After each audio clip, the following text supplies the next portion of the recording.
Hi, and welcome to Creepy Crime Story, where the darkest truths aren't imagined. They're real. There are cases where violence is sudden, unplanned, erratic. This wasn't one of them. The lights were on. Her shoes sat by the door.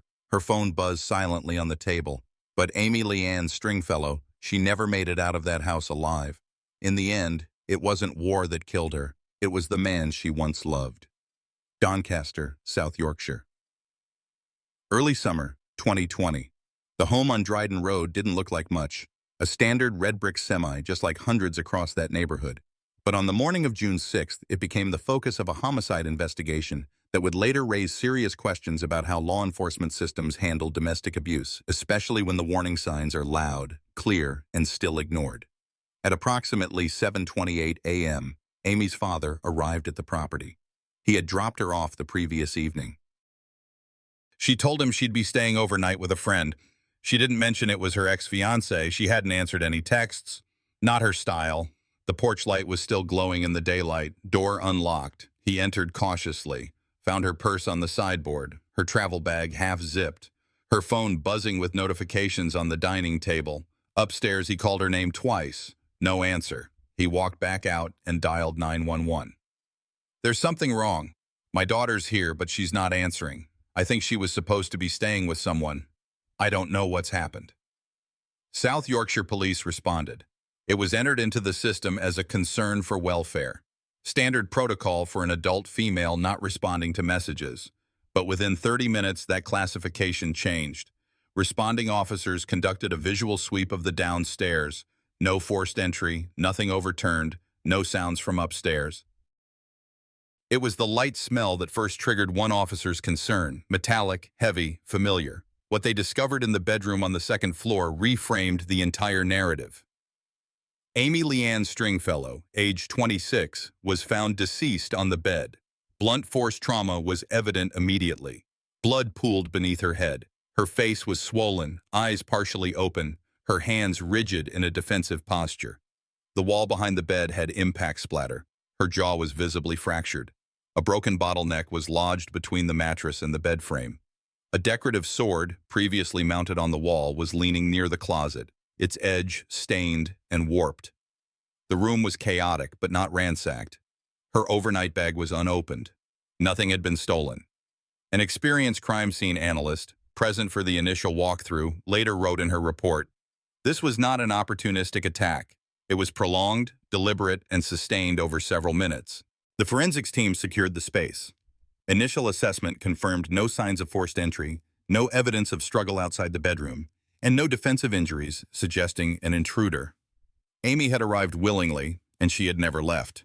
Blood spatter analysis indicated multiple blunt force impacts to the head and face while she was both standing and on the bed. Her body exhibited more than 50 injuries, some overlapping, some layered. At this point in the investigation, the focus shifted from welfare to homicide, and from who could have done it, to who was with her that night. Officers on site recovered Amy's mobile device, still active. Her last outgoing message was time-stamped 7:44 p.m., the previous night. "I'm here. We're just talking. It's okay." The recipient was a close friend in Leeds. The message was short, dismissive. But the wording, investigators would later note, felt purposefully neutral, as if Amy was trying to downplay something. According to mobile carrier records, no other outgoing texts, calls, or data activity occurred after that point. The phone remained within the house all night, the signal locked to the same Wi-Fi network from 7:51 p.m. to 6:03 a.m. the next morning.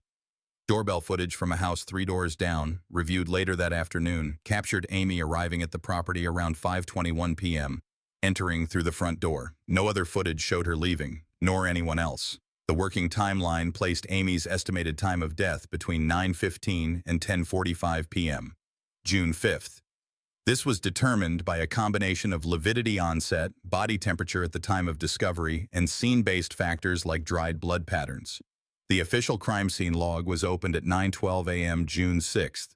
By mid-morning, the front of the home was cordoned off with police tape. Uniforms guarded the perimeter. Local press was kept at bay. One detective on site noted that despite the violence of the crime, there were no indications of an external threat, No broken locks, no disturbed entry points, no signs of forced escape, which meant one thing. Whoever killed Amy was inside with her, and that person never reported the body, never called for help, never stayed around. The investigative team turned to cell tower pings. One other number connected to the house's network that night, present between 5:23 p.m. and 11:04 p.m. The identity linked to that number would soon confirm what Amy's family had quietly feared. But they weren't ready for what the autopsy would later show. Before there was a crime scene, there was a person, not just a name in a file or a headline on a news crawl. Amy-Leanne Stringfellow was born in 1994, raised in Doncaster, and enlisted in the British Army in her early 20s. She served in Afghanistan with the Royal Artillery and earned the respect of peers and superiors alike. There were commendations in her file for conduct under pressure, for defending fellow service members during an insurgent attack. Her military record, clean, precise, disciplined, no signs of instability, no cause for concern. But after her return, things changed. Not all at once. Slowly, predictably. The transition from deployment to civilian life often leaves gaps, emotional, structural, psychological. Amy filled them the best way she knew how, staying active, training in fitness, volunteering with veterans outreach programs. She trained clients privately, maintained peak physical condition, and supported herself and her young daughter. In 2018, she met a man through mutual friends. Their relationship escalated quickly. Friends described it as intense. Love bombing is the clinical term some would use later in court reports. Immediate attachment, overinvestment, fast-tracked commitment. Within a few months, he had proposed. She said yes. That's when the pattern shifted. There are police reports from mid-2019. Noise complaints, a neighbor reporting shouting. Amy didn't press charges then. She minimized the incident. A misunderstanding. This is a common thread in intimate partner violence cases, especially involving decorated veterans who are conditioned to minimize personal distress. The escalation was visible to those closest to her. Her best friend recounted in a sworn statement that Amy had mentioned feeling watched and having her location questioned if she was even 10 minutes late getting home. Others noticed bruises, brushed off as gym injuries. She eventually moved back in with her mother temporarily. That should have been the final exit point. But in May 2020, just a month before her death, there was a confirmed assault.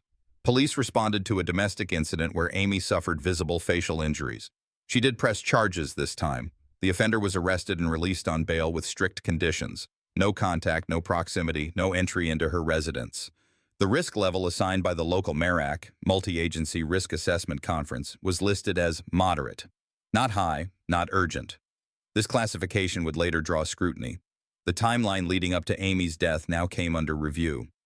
From digital records, investigators learned she had resumed limited contact with her ex after the May assault.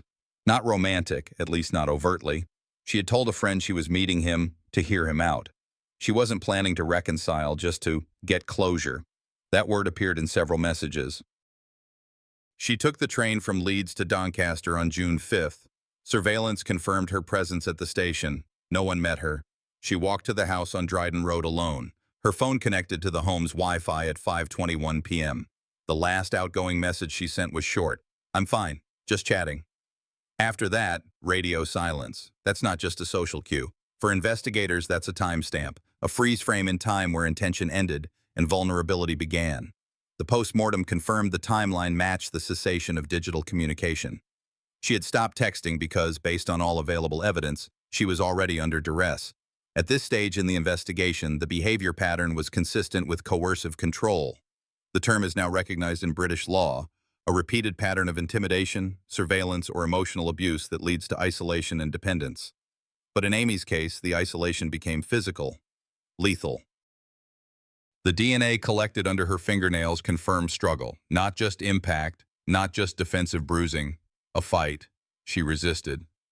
We'll get to that in the next chapter. For now, what matters is this. Amy did report. She did leave. She tried to build a safer life. But one night, one house, and one misjudged threat level proved enough to take all that away. The timeline was narrow. 6 hours from the time Amy-Leanne Stringfellow stepped off the train at Doncaster Station to the moment her phone went silent for good. CCTV footage pulled from Doncaster railway station placed her arrival at approximately 4:58 p.m. on June 5, 2020. She was traveling alone, dressed in athletic gear, No luggage, just a small overnight bag, a fitness watch on her wrist, earbuds in. She exited the platform calmly, headed out through the main concourse, and disappeared from view at 5:03 p.m. 5 blocks away, at Dryden Road, a doorbell camera from a nearby residence picked up her presence at 5:21 p.m. She approached on foot. There was no forced entry, no hesitation, no one waiting outside. The footage didn't show her leave. Investigators later aligned that with network activity from the property's Wi-Fi router. Amy's device connected at 5:23 p.m. and remained connected until the following morning when officers removed it as evidence from the dining room table. That window from 5:23 p.m. to 10:45 p.m. became the primary focus of the reconstruction effort. The text message she sent at 7:44 p.m., "I'm fine, just chatting," was the last known outgoing communication. Nothing after, not a single call, not a single message, not even a screen unlock. The phone, locked at 7:45 p.m., never registered user activity again. That digital cutoff, aligned with forensic estimates of time of death, determined later through body temperature, liver mortis development, and clotting of blood around key injuries. Amy had entered the house voluntarily, but she had not scheduled the visit with her family. She told her mother she'd be with a friend, downplaying any contact with her former partner. Friends interviewed by police said she had described it as a one-time conversation, something she wanted to get over with. The term closure appeared in 2 text messages leading up to that day. According to the behavioral analysis team attached to the investigation, her digital tone was restrained, practical, but not fearful. She seemed convinced the meeting would be controlled. Short, civil. Digital traces, however, suggested a different story unfolding once she arrived. Investigators recovered smart home data from the property.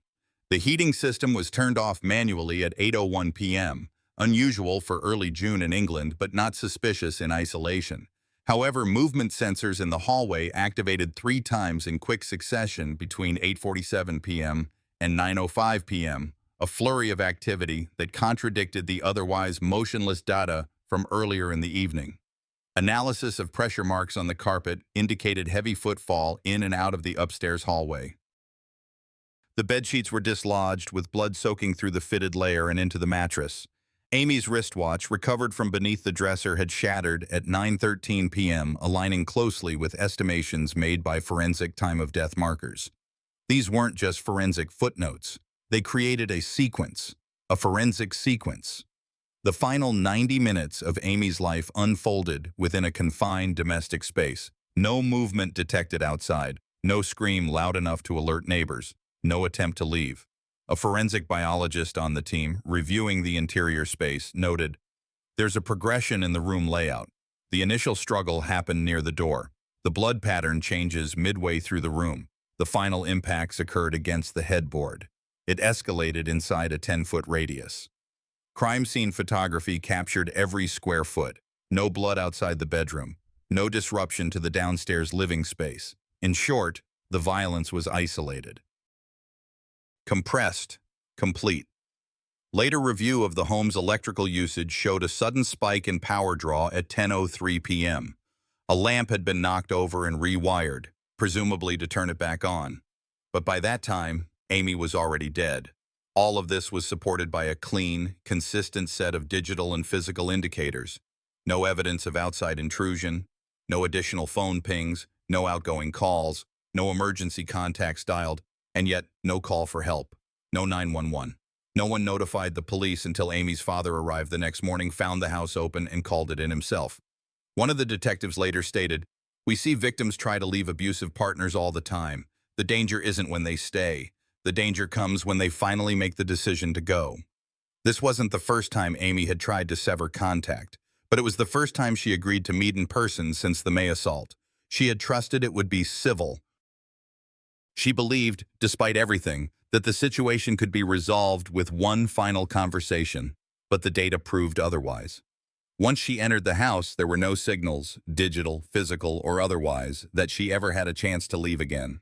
You don't prepare for a scene like this. Even seasoned officers, those who've walked into violent domestic crime, don't walk out the same way.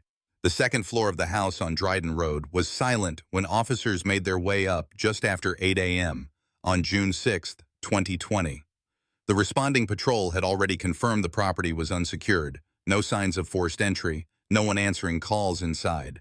Amy's belongings were in view. Her phone, her purse, her overnight bag, all untouched. There was no clutter in the living area, no sign of a break-in, no overturned furniture.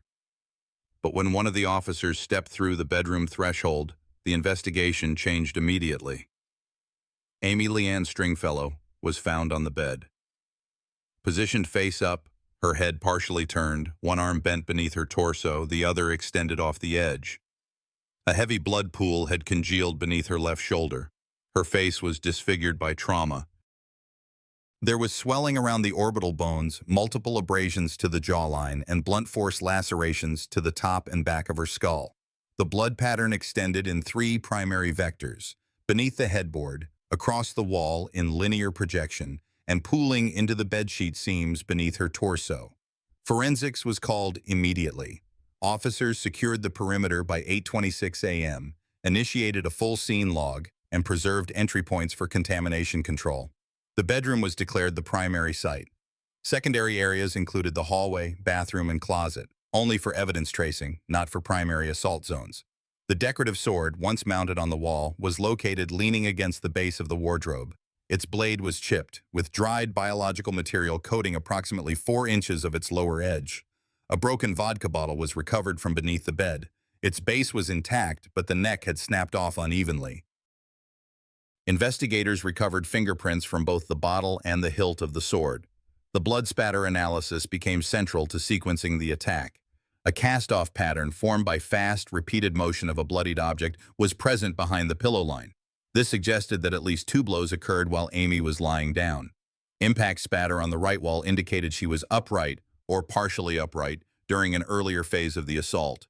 The trajectory of that spatter indicated force delivered from a standing angle, at least 30 inches above the impact point, consistent with a downward arc. This created a basic 3-stage assault map.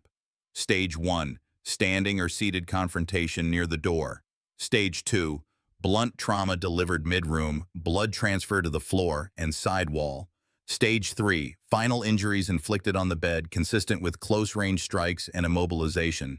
Amy's right hand had defensive wounds between the thumb and forefinger. Bruising to the ulna and carpal bones suggested an attempt to block overhead impact. Her fingernails contained trace biological material. Later DNA analysis confirmed it was male. Medical examiners documented 58 distinct injuries, 22 to the head and neck, 9 to the upper limbs, 5 linear abrasions across the chest, 3 fractured ribs, internal hemorrhaging in the brain and lungs. The cause of death was ruled blunt force trauma to the head, with contributing factors including sharp force injuries and asphyxiation due to neck compression. No drugs or alcohol were found in her system. No sign of restraint, no foreign substances. The injuries were not defensive only. They indicated prolonged, deliberate assault. In terms of sequencing, the attack likely began shortly after 8:30 p.m., with Amy sustaining non-lethal injuries first, suggesting a gap between the onset of violence and fatal trauma. This aligns with the motion sensor logs. Bursts of hallway activity between 8:45 and 9:05 p.m., followed by complete stillness. Her smartwatch, recovered near the dresser, had recorded a sharp spike in heart rate at 8:52 p.m., followed by total inactivity just after 9:14 p.m. The face of the watch was cracked. The impact point matched floorboard scarring beside the wardrobe. Forensics flagged the watch data as significant not only in narrowing time of death, but in capturing the physiological arc of the event. It wasn't instantaneous, it wasn't quick. This wasn't a break-in gone wrong. This wasn't a panicked push or sudden fall. This was a prolonged, escalating sequence that involved movement, hesitation, and renewed force, all within the confines of a room no larger than 12 by 10 feet. The lead investigator on the forensics team later noted in her report, "Nothing about this scene suggests a single loss of control. Every surface tells a story of repetition. This was not one blow. This was dozens." There was one more finding, subtle but important. Amy's overnight bag was still zipped. Inside were clean clothes, a toothbrush, a small notebook. Unused. She never got the chance to unpack. The bag was positioned in the hallway just outside the bedroom. It had been set down with the handle upright, not tossed, not dropped. This small detail, captured in crime scene photography, reinforced a simple but devastating truth. She walked into the house planning to leave again. The results of Amy-Leanne Stringfellow's post-mortem didn't surprise anyone working the case, but the level of detail it revealed and what it confirmed about the final hour of her life was the point where everything shifted from speculation to structured fact. From that point on, no one could claim this was a momentary loss of control. The data no longer allowed that possibility. The post-mortem was conducted at the Medico-Legal Center in Sheffield, less than 48 hours after Amy's body was discovered. The lead pathologist submitted a 14-page forensic report. That report outlined 3 core causes of death, all categorized as lethal on their own: blunt force trauma to the cranium, sharp force trauma resulting in exsanguination, and sustained compression to the neck consistent with manual strangulation. There was no single blow, no clean finish. Amy's death was cumulative, layered through repetition. Autopsy photographs detailed injuries in chronological sequence, supported by analysis from impact angles, fracture patterns, and tissue response. The most severe wounds were to the left side of the skull, an open fracture to the temporal bone, underlying hemorrhaging, and midline brain shift due to pressure. One blow, possibly from the edge of the broken bottle, had severed soft tissue around the jawline. At least 3 cuts bore characteristics of sharp force lacerations with serrated edge features, matching the decorative sword removed from the bedroom. Her hyoid bone, small, horseshoe-shaped, and fragile, was fractured. That single detail confirmed compression of the neck with force strong enough to cause collapse of the airway. Toxicology came back negative. No alcohol, no sedatives, no recreational substances. She had full motor function and clear awareness at the time of injury. There were no defensive wounds on the attacker. Only Amy had injuries. That fact mattered. While the autopsy anchored the physical evidence, the digital review of Amy's phone, messages, and app usage revealed what she was thinking in the days before her death. Messages to a close friend the week prior included short phrases. "He wants to talk. Says he's sorry again. I just need to close the door on this. I feel like I owe it to myself." On May 22nd, 2 weeks before the killing, Amy had filed a report of assault against the same man she met that final night. She reported being punched in the face and threatened. She provided visible injuries and submitted photographs as evidence. He was arrested, booked, and then released on conditional bail, under terms that included a no-contact order and a geographic restriction within 100 meters of her home. The court record marked the risk as moderate. That classification placed him below the threshold for GPS monitoring or electronic surveillance. The assumption was, first-time charge, no criminal history, low public risk. That assumption proved to be fatal. Amy had told officers she was frightened. Her written statement on file referenced fear for her child's safety if things continued to escalate, but she had also stated she didn't believe he would ever really go that far. That sentence echoed through the review team as they worked to understand how the risk assessment failed. The multi-agency panel that reviewed her case, a MARAC team designed to evaluate domestic abuse risk, had her flagged for review in late May. The file wasn't escalated. The data available did not trigger automatic intervention under local policy. There was no ongoing safety check after his release, no follow-up to verify whether she'd re-established contact. In truth, she had. Her phone log showed limited communication, texts mostly one-sided from the individual under conditions of bail. These messages were phrased as apologies, requests to talk, references to mental health. Amy didn't report these messages as violations. The system remained unaware. The forensic examination of her device found a deleted message thread that was recovered by digital trace. "I'll stop texting. Just please meet me once. That's all I ask. I just want peace." That message was time-stamped 3 days before her death. She responded once, "Fine, one time, then we're done."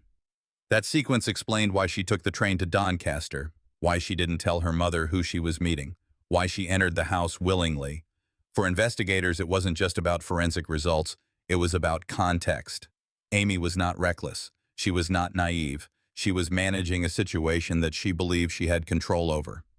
The lead officer from South Yorkshire Police later testified to internal investigators. "There were points along the way where this could have been interrupted, but the tools we had at that time didn't intervene where they needed to. This wasn't a failure of one form, it was an underestimation across the board." One of the final pieces of evidence came from Amy's health tracking app. Her phone recorded sleep data, heart rate, and physical activity. It showed a pattern of disrupted sleep in the 2 weeks prior. Short sleep cycles. Elevated resting heart rate, a pattern common in people under sustained emotional stress. She never logged that night's sleep. The final recorded metric was from 8:52 p.m., a spike in heart rate consistent with fear or exertion. After that, nothing. By the time the medical examiner confirmed her time of death, the physical and digital timelines matched down to the minute. The forensic evidence gave answers, but it couldn't reverse the timeline. It couldn't answer the deeper question of why so many early warnings failed to activate the systems built to protect her. The man responsible for Amy's murder wasn't an unknown entity. By the time Amy-Leanne Stringfellow was found beaten and strangled in Doncaster on June 6, 2020, her killer had already been flagged. Multiple times. His name was Terrence Papworth. At 45, he had a prior conviction for domestic abuse, a known pattern of coercion and violence, and, critically, he was under an active restraining order involving Amy herself. He was not supposed to be near her. He was not supposed to have access to her home. He was not supposed to be out of custody. Yet on the night she was killed, he walked through her front door unrestricted. That wasn't chance. That was failure. On May 5, 2020, just a month before the murder, Papworth had been arrested after violently assaulting Amy at his home. Witnesses had heard shouting. When police arrived, Amy was visibly injured. According to the initial police log, she had been punched repeatedly. Despite this, Papworth was released the next morning on conditional bail. One of those conditions was clear. Do not contact Amy-Leanne Stringfellow. Do not approach her residence. She returned to her home on Dryden Road. He stayed in his on Avondale Road. On paper, the separation was in place. But 3 weeks later, he texted her again, and she responded. This is where things fracture, legally and socially. Amy believed she could reason with him. Family members would later say she planned to confront him one last time to end it for good. She believed it would be controlled. The Crown Prosecution Service had not objected to his bail. The police had served the protective conditions. The rest, according to procedure, fell on enforcement, monitoring, and proactive follow-up. There was none. Reviewing the case files, investigators noted that South Yorkshire Police had not conducted a single follow-up welfare check on Amy between May 6th and June 5th. There were no flags from probation, no reports logged of contact breach, and yet Papworth had sent at least 12 text messages to Amy in that window, some aggressive, some apologetic, all manipulative. He had crossed into her neighborhood more than once, according to local CCTV footage. It wasn't until after the homicide that digital forensic teams pulled Papworth's GPS data, showing he had passed by her home at least 3 times before the night of the murder. All unreported, all unnoticed. This wasn't a stranger with no record. This was a repeat domestic offender under active legal restriction, the kind of individual police databases are designed to track. He had a clear history of intimidation and manipulation, particularly toward women he dated. Amy's name wasn't the first to appear in an abuse complaint tied to him, but it was the last. By the time the final 999 call was made, Papworth had already been inside her house for over an hour. He had used a bottle of vodka and a decorative sword to attack. When that didn't kill her, he strangled her with his bare hands. Her injuries were catastrophic. After arrest, he made no attempt to deny the attack. His initial statement was nearly devoid of emotion. We were arguing. It got out of hand, he told officers during interview. That line was almost verbatim from a prior complaint filed by an ex-partner years earlier.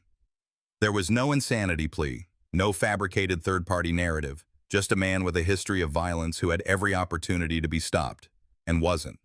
The inquest into Amy's death didn't only indict the killer. It asked hard questions about the systems that allowed him to get that far. The Independent Office for Police Conduct would later launch an investigation into the handling of Amy's prior reports. The verdict was blunt. Multiple agencies had opportunities to intervene. None did. After his arrest on the evening of June 6, 2020, Terrence Papworth was transported to the South Yorkshire custody suite. He didn't resist. Officers later noted that he appeared vacant, as though the act of murder had left no psychological mark. The physical evidence had already spoken. Amy-Leanne Stringfellow's injuries were catastrophic. Blunt force trauma to the skull, stab wounds inflicted by a decorative sword, and manual strangulation confirmed by the forensic pathologist. Blood found on Papworth's clothing and skin matched Amy's DNA. One of the most telling details, he had attempted to wipe down the scene, but only partially. Police recovered his fingerprints on the vodka bottle, on the hilt of the sword, and on the bathroom doorframe where he had likely washed up. Papworth was charged with murder by 8 a.m. the following morning. The custody interviews began later that day. He was offered a solicitor, which he declined. Interview tapes documented him speaking in short, flat phrases. When asked to explain what had happened, he repeated the phrase, "I lost control." Investigators pressed. He admitted that Amy had told him she didn't want to see him anymore. She had asked him to leave. He didn't. He struck her repeatedly. He described the assault in procedural terms, void of emotional inflection. He had brought the vodka with him. The sword, he claimed, was already in her house. When asked about the strangulation, he nodded, then said, "I didn't want her to get back up." There was no ambiguity, no third-party theory, no claims of self-defense. The pathology report confirmed what officers already suspected. The level of violence suggested sustained rage, not a sudden loss of control. The attack had lasted minutes, not seconds. Amy's time of death was estimated between 8:45 p.m. and 9:10 p.m., during a window when neighbors had heard muffled noises but no screams. Investigators believe her larynx was crushed early in the assault, rendering her unable to call for help. The confession matched the timeline established through forensics, CCTV, and digital data. His phone had been inside her house for over 90 minutes before he dialed 999, calmly reporting that she was hurt bad. He never attempted CPR. He never left the scene. He waited. The Crown Prosecution Service finalized the charge sheet within 48 hours. Papworth was remanded into custody pending trial. At no point did he apply for bail. During pre-trial assessments, mental health professionals ruled him fit to stand trial. There were no psychiatric defenses raised. This was not a case of diminished responsibility. It was the calculated murder of a woman by a man who had been warned, monitored, and restricted, and who ignored every line drawn in front of him.